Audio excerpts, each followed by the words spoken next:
Happy Thursday, everybody, and welcome to episode 75 of the Sneider Cut. I am your soon-to-be vaccinated host, Jeff Sneider, senior film reporter at Collider. That's right after I get this vaccine, right after I tape this podcast, I'm going for vaccine number 1. Everybody's got to do it. Just wait till you're eligible and get in there, get the shot. All right, where do we want to start? We want to start with little Steve Spielberg. Growing up in Arizona, making 8mm movies in the backyard, all the while dealing with the trials and tribulations of adolescence and his parents and whatnot. That's right, Steven Spielberg has announced that his next movie is shaping up to be a very personal coming-of-age movie. And it is based on his own childhood, on his own experiences of childhood. He dealt with anti-Semitism growing up in the suburbs of Phoenix or whatever. And Michelle Williams, 4-time Oscar nominee, is going to be playing his young protagonist's mother. He's not going to be playing Leah Spielberg or whatever exactly. She will have her own separate original voice. Not that the general public knows what Leah Spielberg's voice was like or whatever. But I like it. I like that, like, this movie could very well be special. I don't need to see Spielberg doing Ready Player Ones or Indiana Jones 5s or West Side Story. I mean, I know he had like this itch to do a musical for a long time, and I'm glad that he scratched it. But, I want him to tell personal stories. Leave the big budget wizardry. As good as he is at that, he's sort of moved into a producing role, an advisory role in the Jurassic Park movies and stuff. So I want to see Spielberg making these personal stories. And he did kind of have like a fascinating upbringing, not just, growing up with all these sisters, but like his parents' relationship was very interesting. His parents got divorced. I don't know if he was in high school or if he graduated by then. But like he moved in with his father, and I think that his father kind of allowed his kids to resent him a little bit, when really what he was doing was protecting their mother, because their mother had sort of fallen in love with another man. But their dad is the one who bit the bullet on that to sort of preserve the way that they thought of their mother. And I think that Steven eventually forgave him later in life. And I don't know, I'm very curious to see who he's going to cast as the father in this alongside Michelle Williams. As fascinating as that project is, Spielberg is now working with the Duffer Brothers, the guys who did Stranger Things, on an adaptation of Stephen King's The Talisman. That is not one of like the Stephen King books that I'm particularly familiar with. In fact, even the title alone, just the Talisman, like I'm not interested in stories about talismans and things like that. But I suppose it was an inevitability that Spielberg and the Duffers would be working together. I mean, they certainly seem to have similar sensibilities. It seems like the Duffers were raised on a steady diet of Amblin projects growing up, and Stranger Things, you can see that as a clear homage to the work of 80s era Spielberg. Stephen King, Steven Spielberg, you're not going to find two bigger Stevens than that, plus the Stranger Things guys. That is definitely going to be a project worth keeping an eye on, even if it is not my personal cup of tea among the Stephen King oeuvre. A lot of stuff happening with directors. A lot of director news this week. So, David Fincher talked about how he's working on a film appreciation series. And this is something that I've sort of known about for a couple of years and have been sworn to secrecy about, but it sounds absolutely fascinating. I mean, the same way that Fincher just did his personal project in Mank, it wasn't about his childhood, obviously, it's about Citizen Kane, but his late father wrote the script, and it was definitely a way to honor his father's memory. I want to hear what makes Fincher tick, and I think that we'll get a little bit in this film appreciation series, because I think it's going to be appreciated in the movies that Fincher grew up watching. What movies did Fincher, we always get like I don't know. Here's Martin Scorsese's like 100 favorite 100 movies, or Edgar Wright's, 100 movies that you could watch in place of a film school. But I don't feel like we get enough out of like Fincher as far as the education and stuff goes. And so I'm glad that he's spending his time and efforts on this film appreciation series, which I believe is for Netflix. His home there. And I think it's going to allow him to do some pretty innovative things. I think we're going to hear from people that you and I know. I think that they may be involved in this series. So I can't wait to see the different talking heads that David recruits for this, and which movies they will actually be discussing, and whether David is influencing that lineup, or if each person is sort of able to pick one movie and do a deep dive on it. Almost like a series of, I don't know, like Criterion Collection commentary tracks or something like that. I really like that Netflix show, The Movies That Made Us. And I think this would be a more like erudite, it's not just like big crowd pleasing movies from the 80s, but maybe a little bit artistic, a little headier. But I think it's a good model. Michael B. Jordan signing on to officially make his directorial debut on Creed 3, which will come out next November 2022. I think this was an inevitability. I think Michael B. Jordan, you see the way that he carries himself in Hollywood, the way he like envisions himself as a brand, as a producer with Outlier Society. I think it was inevitable that he was going to step behind the camera and direct a movie. And why not do it on Creed, where he is the third film. This is his franchise now. It's really his baby. He sort of follows the legacy of like Stallone coming in to direct these movies himself, right? I would imagine that Stallone would return in some capacity for this. I don't know. It's just like, how do you make one of these movies in the Rocky franchise without Rocky? I imagine that Michael B. Jordan will find a way to get Stallone to come back. Like, hey man, I sort of, revitalize this franchise. The least you could do is give me a cameo or something like that. Big week for Michael B. Jordan between that Creed 3 announcement and Without Remorse trailer and whatnot. Sorry, I'm getting texts. I am getting texts. Oh, okay, that's just for the vaccine stuff. No problem. Kenneth Branagh signing on to direct a Bee Gees movie. Now, this was a bit of a head scratcher, but also not really. I mean, Kenneth Branagh is a Oscar-nominated filmmaker, right? Yeah, he's coming off of Artemis Fowl, which featured friggin' dirt farts, right? But I don't know. I think Kenneth Branagh is a pretty solid filmmaker. He kind of fits the model for this. He's done big movies like Thor before. He's used to working under pressure. I don't think we can just judge him off his last movie, Artemis Fowl. I mean, look at Murder on the Orient Express, which was a big hit, and I'm sure Death on the Nile will be as well.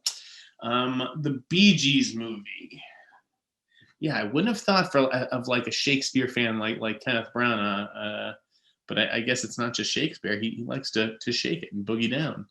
I loved the Frank Marshall documentary, How Can You Mend a Broken Heart? I really did like it, especially the more that I think about that. There's just a lot to mine between, the music and the brothers' relationship and, the backlash to disco. I mean, there's a lot going on there with the Bee Gees movie. And so I think that, with Graham King producing this, the producer of Bohemian Rhapsody, like, I think they're going to follow that template. I think if they know what they want to do with this one, they have the music rights, which is, half the battle for a movie like this. And I'm just, eager to see who Kenneth Branagh casts as the three Gibb brothers. I thought Kenneth Branagh, by the way, was the only one who was like on the right page for Tenet, where he was just playing it like a big Bond villain. His was the only performance that I really, really liked in that movie. Elizabeth Banks lined up another, directorial effort. Listen, she's attached to a bunch of things and they have not gotten made. And I'm not exactly surprised by that, but this actually sounds like something that a studio would pull the trigger on. It's not this big, expensive, YA project, which is like, are they really going to make those movies with Elizabeth Banks at the helm. Instead, this one is like, it's called Cocaine Bear. And I believe it's like about some, I don't know if it was like a package of cocaine that fell out of a helicopter or I don't know, like some cocaine that wound up in the woods and a bear got its paws on it and just started rampaging, like totally fucked up on cocaine. That sounds like an awesome premise. Elizabeth Banks is not who I would maybe have thought of first for that.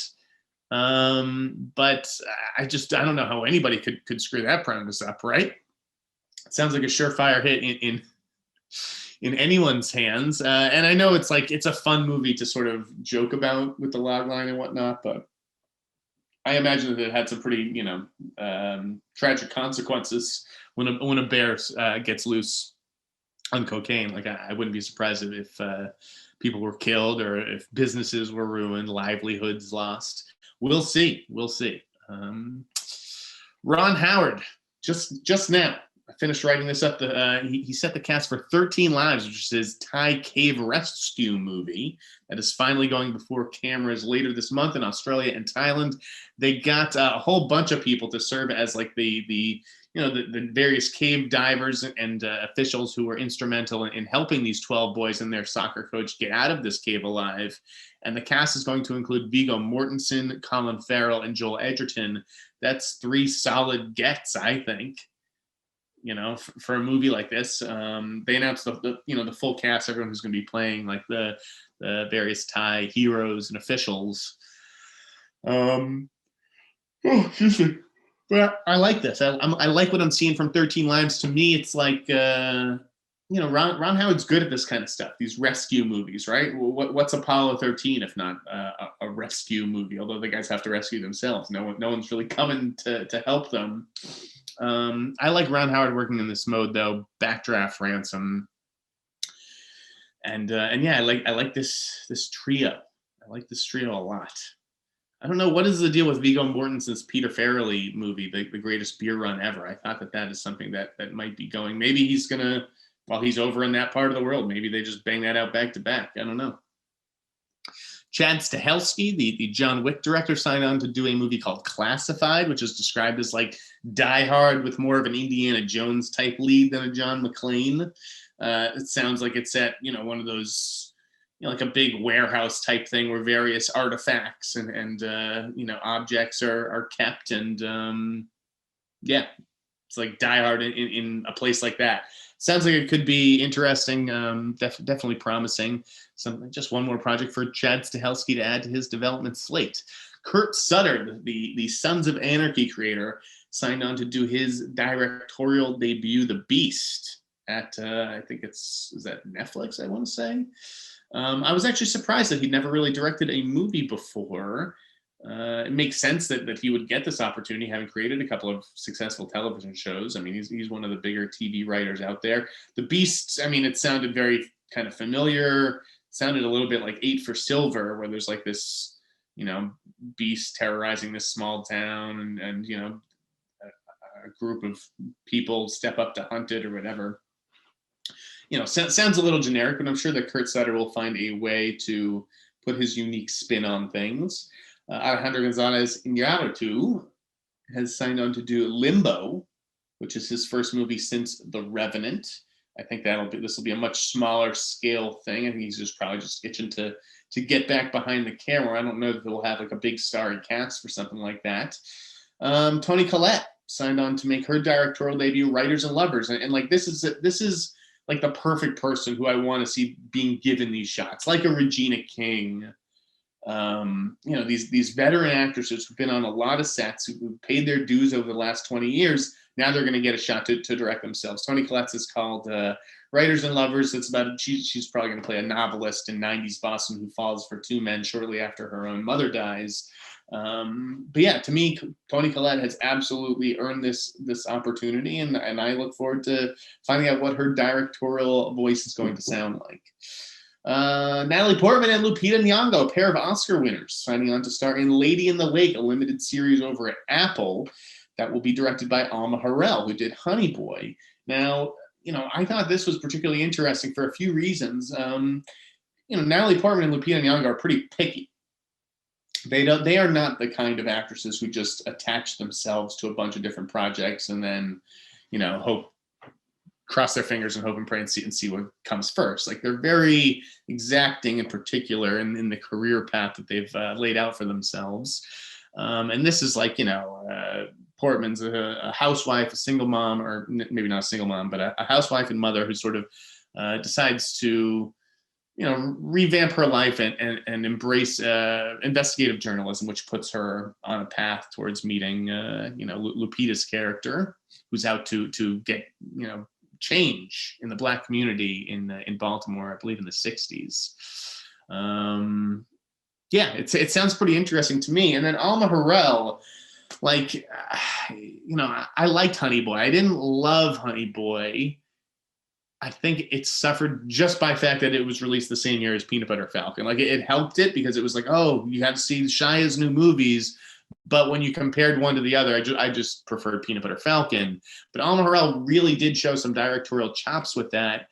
And so I'm like surprised that this project winds up at Apple. I mean, like, why didn't Amazon go to Alma Har'el, who it's not that, these artists are owned and controlled by these streamers, but it's, she's an Amazon piece of talent in that sense after Honey Boy. Like, how does Amazon not give her own show to write and direct? Or on the flip side, just to flip it, why didn't Alma Har'el bring this show to Amazon? It's curious, especially just because Amazon seems to have a much, bigger subscriber base than Apple, at least at the moment. Who knows what that'll look like a year or two from now when the series finally debuts. But I don't know. It just made me kind of scratch my head a little bit. Like, if I was Amazon, I would have maybe worked a little bit harder to hang on to Alma Har'el, or at least, entice her to bring her next thing there. Which now has 2 Oscar winners in tow, but they are now added to Apple's Galaxy of Stars, it seems. I can hear my niece just banging her head against the wall while she tries to take a nap. Ramin Barani, hot off the White Tiger at Netflix, also going to Apple. This is another one of them where it's like, hang on to your talent. It's all about talent retention these days, folks. He's now jumping over to Apple to direct and work on The Last Days of Ptolemy Gray, the Samuel L. Jackson series, which has also added Dominique Fishback from Judas and the Black Messiah, another, Netflix actress who's in Project Power. I mean, this series does sound interesting, and I do think that Dominique Fishback may very well find herself with a surprise Oscar nomination on Monday. We're going to talk about that stuff a little bit later in the show, but I like that, her and Sam Jackson, that's an interesting core, and with Ramin Barani at the helm, I think that makes this show certainly one to watch over at Apple. Amazon, stealing some HBO talent now. They are in negotiations to acquire Fuel, which would star Journey Smollett from Lovecraft Country and reteam her with Misha Green, I believe it is. I think this is about a female getaway driver, which is an interesting take. I don't think it's just as simple as like snapping your fingers and saying, oh, here's a great movie premise that worked 10, 20 years ago or whatever. Now just put a woman in it. I don't think it's that simple, but there is something kind of exciting. Like, we don't really see a lot of female getaway drivers. I don't know if I can name. I'm sure that I've seen another. Well, I guess wasn't that that foreign movie? Veronica or no, Victoria. Victoria, wasn't that kind of about that a little bit? Anyways, I thought it was funny because there was another series that was announced this week, Duster, right, on HBO Max, with from J.J. Abrams, and he casts his lost pal Josh Holloway. He's going to be playing a getaway driver for a criminal organization. So I kind of like just even like the idea of the getaway driver as a metaphor. Yeah, I like getaway driver stuff. I mean, look at Drive. Both of these shows are just like, Ryan Gosling's Drive for the TV series. But hey, I'm all for more of that. Netflix announced a couple of projects, right? They cast for Lost Ollie, its family series. They cast a little boy, and then Gina Rodriguez and Jake Johnson are going to play the parents. Jonathan Groff is going to voice the title character, this sort of stuffed toy rabbit who gets separated from his owner.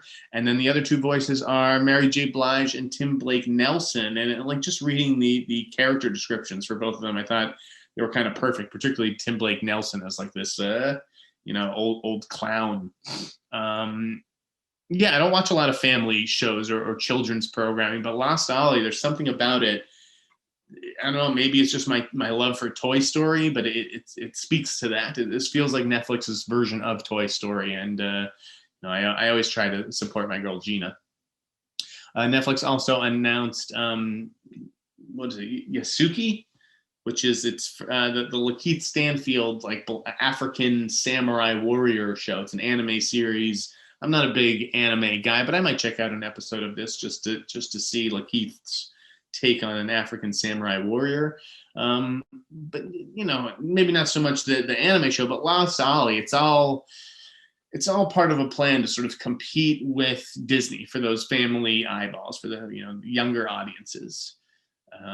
Meanwhile, Disney just crossed the 100 million subscriber mark on Disney Plus, which is like, that's only after 16 months. That's no easy feat. It took Netflix and Amazon a long time to reach those numbers. And I think that you're only going to see Disney accelerate as it puts out more and more Marvel shows and Star Wars shows. Like, to this date, they've had WandaVision, The Mandalorian, and Hamilton, but I think that there's just a lot more coming that appeals to a larger breadth of audience. And so, I don't know that they'll catch Netflix this year or even next year, but I think that they're definitely moving pretty quickly, Disney, and the pricing is just pretty solid. I don't know what exactly it costs, but I don't think it's more than like $7 a month, which is a tough bargain to beat. Russell Crowe and Aaron Taylor Johnson doing Rothko from Sam Taylor Johnson, Aaron's wife. I think that's like a legal thing, right? Isn't that, it's like a court battle or whatever? Is that set in the art world? I'm not even sure, but I like the idea of Russell Crowe and Aaron Taylor Johnson teaming up. Nicole Kidman producing the YA thriller Mice, which is like a psychological thriller about a girl and her mom who are sort of pushed to their limits as they confront their own moral convictions and the line between right and wrong in the face of bullying and violence and whatnot. I don't know that Nicole is going to star in this. She is one of these people where it's just like, she's producing so many shows. I can't even keep them straight. I don't even know if she can keep track of them all. But this one skews a little bit younger. We don't know if she's going to actually be playing the mom or not, but it does sound interesting. I can't lie about that. Nicole Kidman just has good taste. She's got a good literary eye, her and her producing partner, Sorry. Willem Dafoe was cast in Yorgos Lanthimos' Poor Things. These two guys, match made in heaven, right? I feel like they would get along swimmingly. Poor Things is like a Frankenstein type tale where Emma Stone's character sort of gets reanimated as a sort of oversexed, I don't want to say bimbo, but like it's I don't know, it's an odd choice, but I'm sure that character becomes empowered by the end. And yeah, I would keep an eye on the cast for that one because I think that's going to be pretty exciting. Emma Corrin doing Lady Chatterley's Lover. This is a movie made for my grandmothers who grew up with Lady Chatterley's Lover. Emma Corrin is sort of part of that new British wave of talent. Who's on The Crown. I can't keep track of the people on The Crown and The Great and Normal People. They might as well all be the same actress to me. And speaking of The Great, Elle Fanning, cast as Ally McGraw in Francis and the Godfather. I think Ally McGraw was Robert Evans' girlfriend, if I want to say. So she'll be sharing scenes with Jake Gyllenhaal. Again, I'm not excited about these making of the Godfather shows. I know everyone thinks it's so fascinating. I'm like Robert Evans, Peter Bart, Francis Ford Coppola, all these big personalities behind the scenes, but I don't know. Seems a little too inside baseball to me. Billy Lord joining Ticket to Paradise. So on that one, I got to eat my words there, because that sounded like one of those packages that pops up at the European film market that never gets made. But again, Universal picked it up and they're serious. It's full steam ahead. With Billy Lord joining Clooney and Julia Roberts, like this movie's happening. So I take back what I said on earlier podcasts where I question whether that one would ever actually go before cameras. Florian Montino, who was great in Creed 2. He was the guy who Michael B. Jordan boxes. He's joined the cast of the Borderlands movie that Eli Roth is making. He's going to be playing Tiny Tina's protector or whatever. I really liked him in Creed 2. I'm surprised that this guy hasn't gotten more work, because he's just an absolute beast. If we're and I like Dave Bautista, I like John Cena, but if we're making these guys movie stars, we can't get another role from Florian Montino. Come on. So congrats to him. Kirstie Clemens just closed the deal for The Flash. I didn't even know this was news. I guess it was, because we were like, oh, is she in? Is she out? What's going on? But I don't know. She's in the Snyder Cut as Iris West. I don't think that you take someone like her and give her a role, and then there's director switches, and then you take it back. And it was just too public that she was the choice for this character. And I mean, the choice, like I said, she'd already filmed the Justice League stuff. So, okay, I guess this is news. Bunch of TV stuff. Derek Cecil, I broke that story, cast as Donald Rumsfeld in The First Lady. This is not, the Donald Rumsfeld that most of us know, but when he was chief of staff, or not chief of staff, he was I think he was chief of staff and then Secretary of Defense for Gerald Ford back in the 70s. And I really like Derek Cecil. He's like a classically trained theater actor. Thought he was quite good as Seth Grayson on House of Cards. He was good in The Outsider, too. Stanley Tucci joining the cast of the Russo brothers' global spy thriller Citadel on Amazon. Hey, Tucci gang for life. Always good to see the Tucci lining up work. CBS renewed The Equalizer for season 2. I had no idea this show was even so big. It's like the #1 show on television. Are you kidding me? Total shocker. But hey, people love the Queen. Long live the Queen. She's got more equalizing to do. Good for CBS. I don't know what is happening with Clarice. They haven't announced a season 2 pickup for that one, I don't think. But I don't know. Am I surprised that Clarice didn't do as well as The Equalizer? I guess not. I mean, I don't know.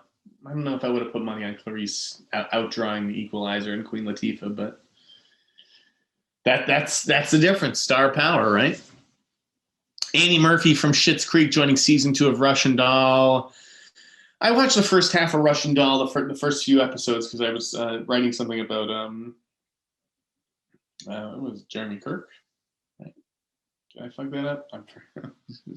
Forgive me, but I'm not big on time loop stuff. I didn't love Palm Springs. I'm not a big Groundhog Day guy, so I don't know if I'll ever go back and finish Russian Doll. Yeah. The Powderpuff Girls, I do not give a shit, but they're going to be played by Chloe Bennett, Dove Cameron, and Yana Peralt for whoever does. I don't know if I got the Chucky scoop out before I taped the last week's episode, but in case you missed that, Collider broke the news that Devon Sawa is going to lead the new Chucky TV series. They also got Zachary Arthur and Tio Briones from Ratchet. Big fan of John Briones from Versace American Crime Story, and he was in Ratchet, and his own son was in that show, and now is one of the 4 leads on the Chucky TV series, which I have a good feeling about because it's from Don Mancini, the Child's Play creator. Like it's the original Chucky with Brad Dourif and everything. Not that I hated the new remake with Aubrey Plaza or whatever, but there's no replacing the original design and everything. FX is announced that it's doing a Fleischman is in Trouble series based on the book by Tammy Brodesser Ackner. I've heard nothing but good things about this book, although I can't really bring myself to read it. I'm so backed up on books as far as it goes, and that's that's like a little bit too highbrow for me. I don't even know if that's true because I haven't read it, but I don't know. The best-selling books that typically get adapted for film and television are the stuff that it's tough for me to read. I prefer, detective fiction and true crime and stuff. Hulu picked up Chloe Grace Moretz's new movie, Mother Android, which marks the directorial debut of Mattson Tomlin. Bruce Campbell announced that Evil Dead Rise is definitely happening this year. I don't know much about that one, but I'm all for more Bruce Campbell and Evil Dead.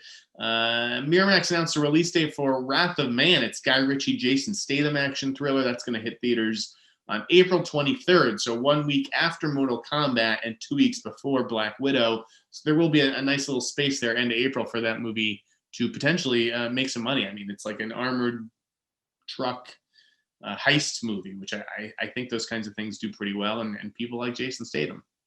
Sony's doing an animated movie about K-pop music stars hunting demons. Okay, sure. That's one way to jump on the bandwagon. Okay. Whatever. A lot of like Oscar stuff. I guess I should plug the latest episode of For Your Consideration that I taped the other day with Scott Manson, Perry Nemirup. We talked about the PGA awards, or the PGA nominations, the DGA nominations. The ASC nominations did not make the cut because they were announced afterwards. But Cherry was the big surprise there. I can't believe Cherry got a cinematography nod. I mean, I get that Newton Thomas Sigel had a lot. He had, changed the visual style and language for the different segments. But, to me, visually, it just kind of felt all over the place. Although I suppose that is the point, is that it reflects the state of mind of its protagonist. I'm just saying, not a lot of people were predicting Cherry for a cinematography nomination. We'll see if it gets an Oscar nomination come Monday. All right, Mike Fleming at Deadline also dropped a hot scoop that the Oscars might be moving to Union Station. I don't know if that's that's not outdoors, right?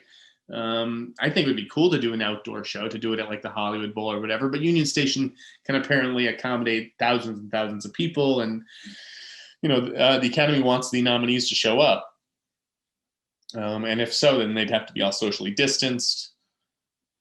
So, yeah, I think that would be interesting. I think anything that just sort of shakes up the status quo would be interesting, and they might as well experiment. This is the year to do it because I don't think many people are going to be watching.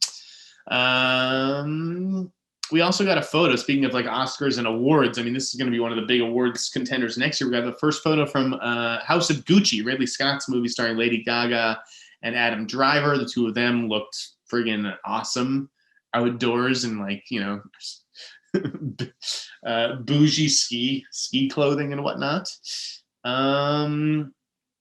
Yeah, that was sort of, what's going on with the Oscars and stuff. I do want to get my own, like, if I had a ballot thing out before Monday when the Oscar nominations are announced. And we will be doing an FYC episode that day, so be sure to tune in on Monday afternoon where we talk about, the nominations and everything. I can't wait to see who was right and who was wrong about stuff and how many nominees there are going to be, because this year there's still that sliding scale where it's up to 10, which means it'll almost never be 10.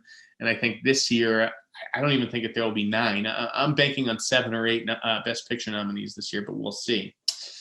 I also wanted to plug Vinny Mancuso's Kevin Smith interview over at Collider. It's, the two of them talk New Jersey. It's just a fun time. So check that out. Kevin Smith talks a lot about the new Mallrats movie and Clerks movie.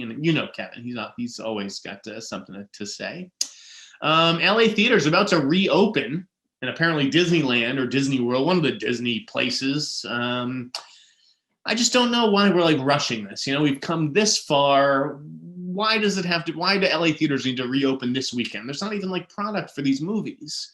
Why not just wait to do a big America reopens thing on Memorial Day weekend, end of May, or even 4th of July before, everything starts, reopening? Because I feel like only 10 to 20% of people in each state are vaccinated. I just don't know what the rush is. But then again, when AMC is posting, $5 billion losses on the year, I guess that is the rush. We got about 15 minutes left in the show. A bunch of things I wanted to talk about. Well, I guess speaking of the LA theaters reopening and the vaccine question, like there was a story. I think this is really the story of the week.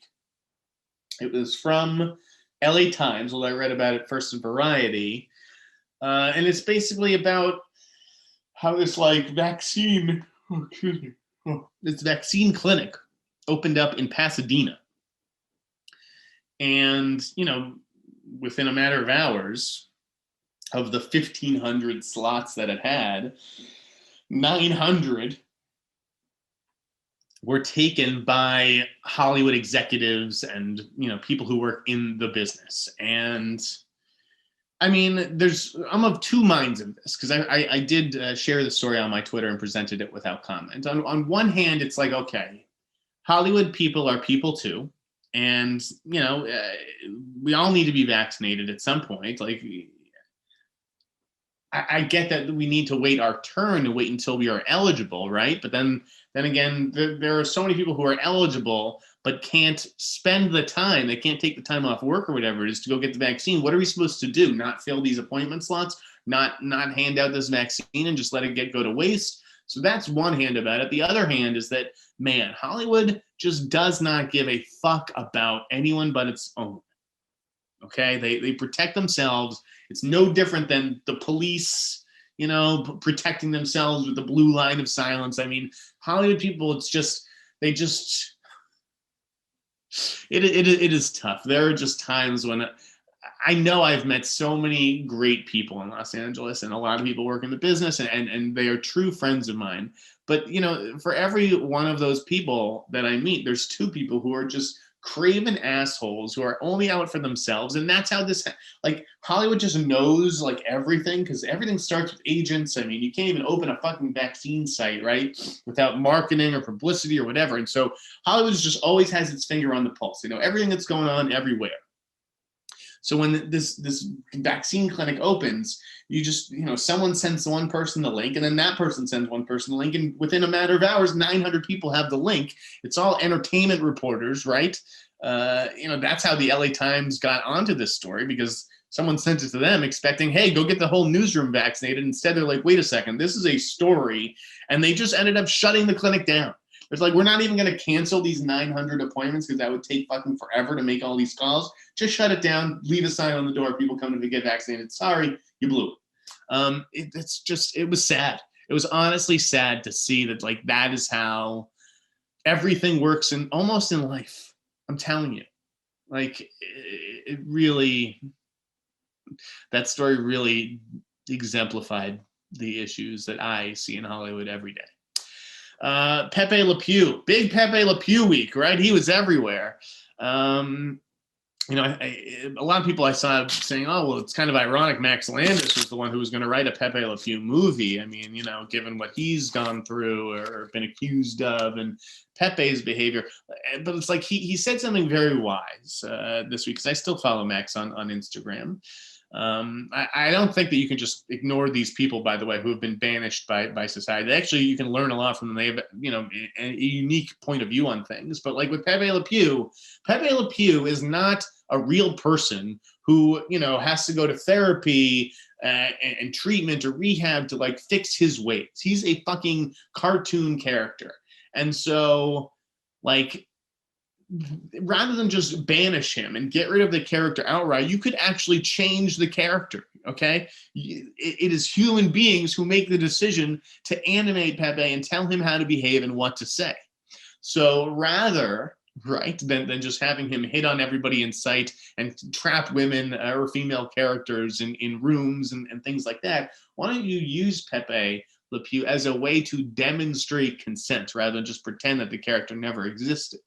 Like, the actress in the Space Jam 2 scene with Pepe Le Pew, she was upset that the scene got cut, because that's why she signed on. It was an empowering scene for her. And I think that, again, there has to be a better way to go about this stuff than just, you're canceled, right? I mean, if Pepe Le Pew is someone who is never going to change, then I get it. But he's an animated creation who can be modified. So why not try modifying him? James Gunn called out the Illuminerdi in a tweet about Adam Warlock, saying, you know, where do you guys come up with this stuff? Who said that he has to be Caucasian? If I wanted a Zac Efron type, I'd just go get Zac Efron, all this stuff. Part of me was, you know, delighted by it because, you know, I've talked about the Illuminerdi on this podcast. On the other hand, listen, I mean, let's just be honest here, James Gunn. You are probably casting Adam Warlock. Has casting begun yet? That I can't say. And in fact, I doubt that it has. Maybe it has, though. It seems a little early to me. But let's be serious. Adam Warlock probably going to show up in Guardians of the Galaxy 3. Adam Warlock traditionally depicted as this white blonde character. Do I say that you're limiting yourself to a Caucasian actor? No. But if I had to put a probability on it, I would say, yeah, more than 50% probability the character will be white. So that's really all they reported, right? As far as the Zac Efron type goes, that is just a clear example of the Illuminerdi not knowing what it's looking at. They don't understand the way that these agency grids work and the way that prototypes work. Just because someone is the prototype doesn't mean that that is who they want necessarily. I just, you know, when you have people interpreting information who cannot speak the language, then what good is a fucking interpreter, okay? Like, you got to know what you're talking about here. And I do think that the Illuminerdi is just basically in over its head on almost every single story it writes. So, again, while I personally enjoyed seeing James Gunn drag the site's name through the mud because maybe other people, maybe it'll encourage fans to sort of be a little bit more skeptical of what they read there and wait for proper reporting on stories. I imagine that, like the thing last week with Ewan McGregor being an Andor, I imagine that there's a kernel of truth to what the Illuminerdi did report.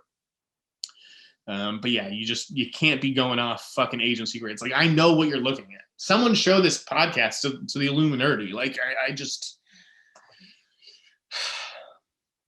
what is in it for these people? Is it the thrill of reporting the stuff? Is it that I'm just trying to make some side money? Like, is this their day job? Is this a full-time thing for them? Are they, you know, working in sales somewhere, selling tires, but this is what they do at night is post this stuff out of grids? I don't know, but try and, you know, think about where you're getting your news from and who you actually trust in this business. The first hour or whatever of the Justice League leaked, or Justice League was, you know, when you clicked on Tom and Jerry on HBO Max, instead it started playing Justice League. I don't know if that's just a way to boost Tom and Jerry's numbers, you know, because once this story gets out, then everyone was clicking on Tom and Jerry. Does that count as a Justice League view, or does that count as a Tom and Jerry view? Like, I'm surprised HBO Max hasn't come out and said 40 million people have watched Tom and Jerry. Well, that's because they were all expecting to watch to you know, see the Sneider Cut. Yeah, a very weird story, probably a publicity move, probably an intentional thing from HBO Max. I can't imagine somebody got fired. If anything, they probably got promoted for it, because that definitely got some pickup. But then again, everything with Sneider Cut does, right? Sneider Cut. I read there was some interesting, I don't know if it was like a tweet or a story or whatever, but like, what is going on with, all right, I know what it was. Cameron Crowe switched agencies. He left CAA, went to UTA. I don't think he's made a movie in like 5 years since Aloha, which I know had the whole, you know, the racial stuff about it, but like, what have we fucking canceled Cameron Crowe? Like, what is going on?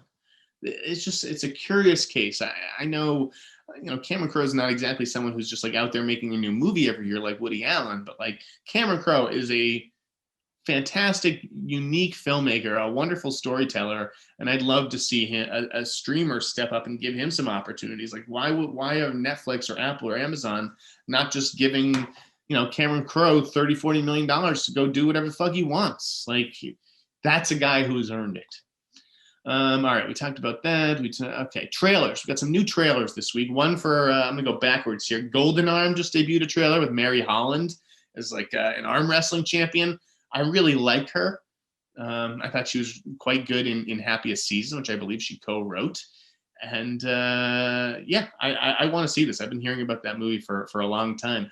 Kung Fu got a trailer, which I want to tell you all to go watch on the CW, because it was written in part by my girl, Linda G, who I work with at The Wrap and Tracking Board. Really, really proud of Linda reinventing herself from a journalist to a TV writer now. And she's fucking kicking ass. So Kung Fu, check it out.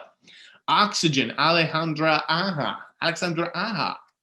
I love saying that. That's a new Netflix movie, I believe. And that is with Melanie Laurent. Check out the trailer for that one. It looked interesting. Them looked pretty good. That was like, it reminded me a lot of Jordan Peele's Us, Them, get it? And that is from a creator by the name of Little Marvin and Lena Waithe. But, it's nice to know Jordan Peele's not the only one sort of imbuing his genre material with socially conscious messages and whatnot. And then we got a trailer finally for City of Lies, which I actually watched last night. That is the Johnny Depp, investigating the murder of Biggie movie with Forrest Whitaker. Yeah, interesting timing, given everything that Johnny Depp's been going through, but at the same time, it arrives on the heels of the Biggie documentary, which is on Netflix. And I mean, this movie's shot like 4 or 5 years ago. It got held up in illegal, who knows what the hell, because Johnny Depp assaulted a crew member. But it's finally seeing the light of day, and I think it's a lot like Silk Road. I think it's a movie that maybe not be wholly successful, but is certainly watchable just on the strength of its story alone. Like, it's a fascinating story, City of Lies, just like Silk Road was. Not much in the way of reviews from me. Like I said, I watched City of Lies. I've been watching a lot of TV. I watch all of the Apple series Calls, which I can't talk about yet. I watched the first episode of The Mosquito Coast. I watched the entire Moment of Truth docuseries about the murder of James Jordan, which was pretty good. Keep an eye out for that one. I watched a couple horror movies last night, Honeydew and Come True, which I'm not sure if I can talk about quite yet, although I think that they were at festivals. Yeah, I wasn't a big fan of Honeydew, starring Sawyer Spielberg. Come True was a bit more interesting, for sure. And then we close the show with some mailbag questions. First from Keltrick Pickens. Hi, Jeff. Hope all is well with you. 2 questions. With week to week clearly being successful for The Boys, WandaVision, and Mandalorian, and other shows, do you think Netflix has taken notice, and will they do the same for Stranger Things Season 4 or other big shows that they have? That's a great question, Keltrick. I don't know. If I was Netflix, I probably wouldn't want to mess with the release strategy, but at the same time, I acknowledge that it's a lot cooler to get 2 months of publicity rather than just like one huge weekend, But that's sort of Netflix's thing. Like, that's, Netflix has so much stuff that they have to sort of give each big thing its own weekend. So it's tough to launch a new property, right, on a Friday or Saturday, whenever it is, when everyone is really just on Netflix to check out the new episode of Stranger Things, or like that, like they have been for WandaVision or Mandalorian. So that may prevent them from going that route. And they may just say, you know what, this has always been, we drop them all at once, and we're going to continue with that, because why mess with a good thing? Keltrick's other question says, do you see the bottom falling out of superhero stuff anytime soon, or is it here to stay? I can't wait for the Batman, Spider-Verse 2, Spider-Man 3, No Way Home, the next season of The Boys, but also feels like we're scraping at the bottom of the barrel with Blue Beetle and the Eternals. The Eternals, I hear, is awesome. I mean, I'm looking forward to these sequels like Ant-Man 3 or Doctor Strange 2 or Thor Love and Thunder. I'm looking forward to some of the Marvel shows. Like, I think Loki looks pretty cool, and even Falcon and Winter Soldier looks like it has like a lethal weapon dynamic to it. And I think people are excited about the X-Men coming in or the new Fantastic Four. So I don't know that Marvel is really, going to die down anytime soon. DC, I really want to see something out of that Gotham PD series. It's like I think there's a lot riding on that, but you're right. Blue Beetle, some of these things, even like Black Adam, I'm just like, who are these characters? Why do I care about this stuff? I don't know. I don't want to say that the bottom's falling out, because I think that there's probably, I don't think this stuff's going away. I mean, just, even when Netflix is making a superhero movie starring Melissa McCarthy and Octavia Spencer. Like, everyone just wants superhero, any way that you can get it. So I'm going to have to say no to that, Keltrick. And finally, we close with Will Drougulus. Hey, Jeff, I was curious if the Snyder Cut was something that would be eligible at the Oscars next year, if it was going to be submitted for Emmy consideration, or neither, since it technically already came out in 2017.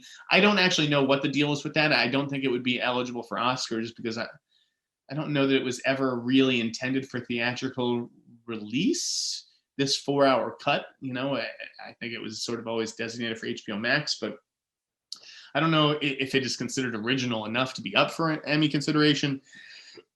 Listen, I gotta be honest, I don't think it has to worry about Oscars or Emmys, so don't sweat it too much, Will. All right, it's 2:00. I got to sign off. You know, we've got other people who need Thad's expertise here. Thank you, as always, for watching the Snyder Cut. You can find me on Twitter, Instagram, and Cameo at @TheInSnyder. If you do order a Cameo, make sure to order it not on the app, but on the website. Go to the website. And yeah, stay tuned to FYC on Monday. Other than that, have a wonderful weekend. If you can get vaccinated, sign up and get one. Otherwise, keep wearing a mask, keep washing those hands, and stay safe, folks. Later.